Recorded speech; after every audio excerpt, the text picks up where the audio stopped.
Thank you for giving me the floor.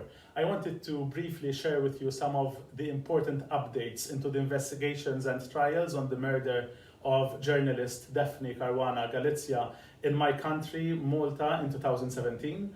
Yesterday afternoon, the Courts of Justice sentenced the first murderer in the case of Daphne Caruana Galizia. He was sentenced to imprisonment and will be collaborating with the Maltese authorities by giving information on all those involved in the murder, in return of him being granted clemency in relation to another unrelated crime that he had committed earlier on.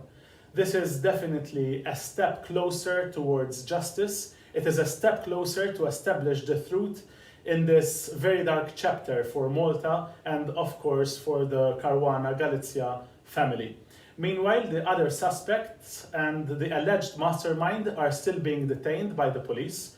Furthermore, yesterday, 3 more people have been arrested, being suspected of having supplied the bomb that was used in the homicide and in at least one other murder in the past, indicating a major crackdown on organized crime in Malta. This is the result of the effectiveness of Malta's institutions, which have undoubtedly been strengthened throughout the past year through unprecedented reforms and the provision of all the necessary resources and support by government.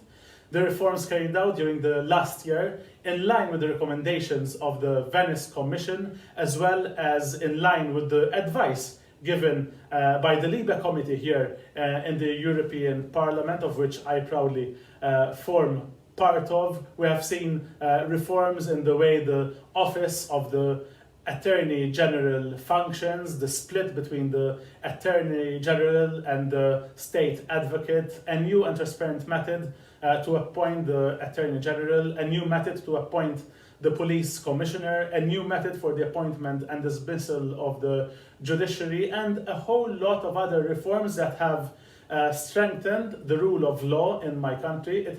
They have strengthened democracy in my country, and are a very good example of good governance that Malta has always been very attentive to.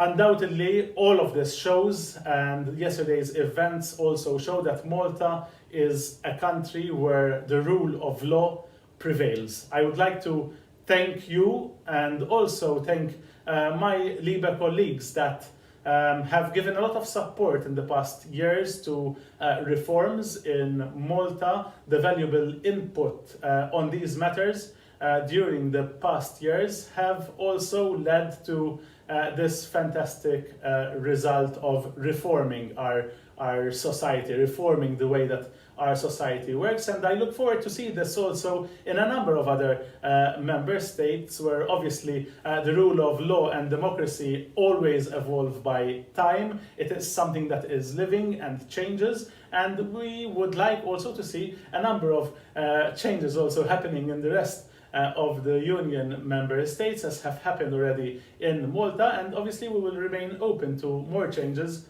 in the future with regards to good governance, democracy, and strengthening the rule of law in my country, Malta. Thank you very much for